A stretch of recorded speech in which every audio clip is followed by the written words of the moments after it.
ሁሉም ሰው መቀየር፣ ሀብታም መሆን እንዲሁም የተሻለ ህይወት መኖር ይፈልጋል።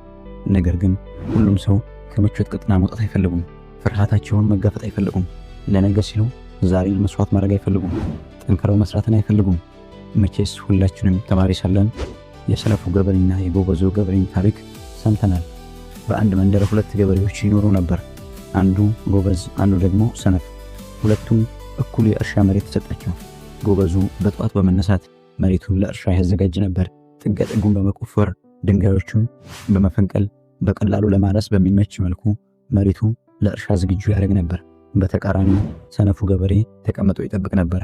የማረሻ ጊዜያቸው የሚደርስና ለማረስ ሲሞክሩ ጎበዙ ቀድሞ መሬቱን አዘጋጅቶ ስለነበር በቀላሉ አርሶ ይጨርሳል።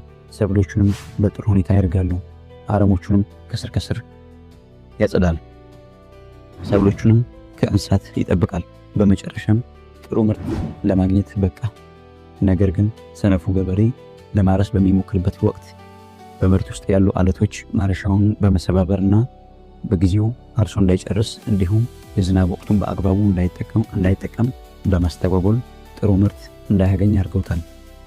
እዚህ ጋር እናስተውላለን። ጎበዙ ገበሬ ተኝቶ እንቅልፉን አላጣጣም ነበር። በጧት የሚነሳ ነበር። እንዲሁም ከምቾት ቀጠና ወጥቶ ጠንክሮ ይሰራ ነበር። ለነገ ሲል ዛሬ ይለፋ ነበር። ስራን ለነገ አይተውም ነበር። በዚህም ምክንያት ለተሻለ ምርት፣ ለተሻለ ስኬት በቃ። በህይወት ውስጥ ሁላችንም ልክ እንደ ጎበዙ ገበሬ ጠንክረን መስራት፣ ራሳችንን ማሻሻል የግድ ይለናል። ምክንያቱም ህይወት ምርጫ ናት። ሁላችንም የምንኖረው የምርጫችንን ነው። ነገ የተሻለ ህይወት ለመኖር ራሳችንን ማሻሻል ላይ መስራት አለብን። ዛሬ የምናየው ራሳችንን ለማሻሻል የሚረዱ 5 ነገሮችን ይሆናል። 5ኛው እጅግ በጣም ወሳኙ፣ እስከ መጨረሻው መከታተላችሁን እንዳትዘነጉ። 1ኛ ከምቾት ቀጠና ውጣ። አዎ ደስ ይላል እኮ ጠዋት 5 ሰዓት ድረስ መተኛቱ፣ ማታ ፊልሙን ቲክቶኩን እያዩ 8 ሰዓት ድረስ መቀመጡ፣ ከቤተሰብ የሆነ መላ ተቀባብሎ ሴቶችን መጋበዙ ደስ ይላል። ግን ወዳጄ አስብ፣ ወይ በ40 ዓመትህ እናትህ ቤት ሰውን እያለጨህ ትቀመጣለህ፣ ወይ በ20 ዓመትህ ከቤት ወጥተህ ለአንተ ስትል የሰው ፊት እያየች ያሳደገችን የእናትህን ህይወት ትቀይራለህ። ምርጫው ያንተ ነው። ሁላችንም የሶሻል ሚዲያ ሱሰኞች ነን። ሶሻል ሚዲያ ልክ እንደ መርዝ ነው። ቀስ በቀስ አእምሮህን እያዳከመው፣ ክሬቲቪቲህን እየገደለው ይመጣል።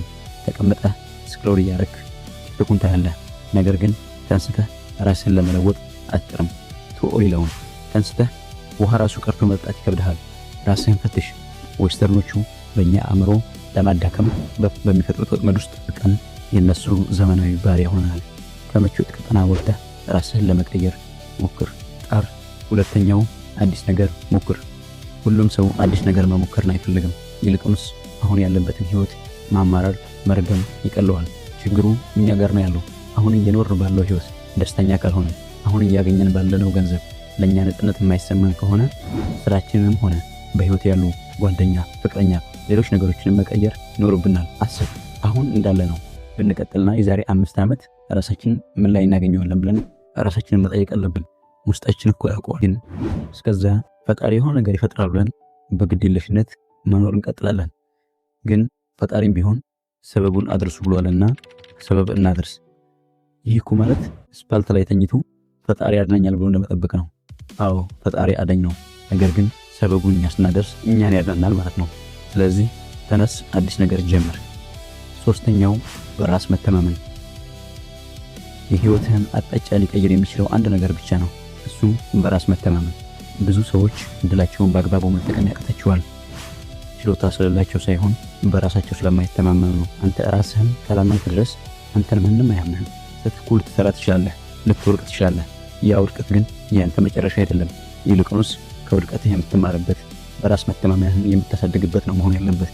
ስለዚህ ሁላችንም ራሳችንን እንተማመን። 4ኛው ጠንክሮ መስራት። አንተ ጠንክረህ ሰርተህ ያመጣኸውን ሰዎች እሱኮ እድለኛ ነው ወይም እሱኮ ጅብ ይገለዋል ይሉሃል። ነገር ግን ለማንም ጆሮ ሳትሰጥ ጠንክረህ መስራትህን ቀጥል። ስኬት በአንድ ሌሊት አይመጣም። ስኬታማ ሰዎች ዛሬ ያሉበት ደረጃ ለመድረስ ሌሎች ተኙ፣ እነሱ ጠንክረው በመስራታቸው ነው። ሌሎች ምክንያት ሲፈልጉ እነሱ መፍትሄ ይፈልጋሉ። ሌሎች ተስፋ ሲቆርጡ እነሱ አንድ ተጨማሪ ሙከራን ይሞክራሉ። ችሎታ ብቻውን አሸናፊ አያደርግም። እድል ብቻውን ስኬታማ አያደርግም። ጠንክሮ መስራት ግን ወዳጄ እመነኝ አንድ ቀን ይሳካልሃል።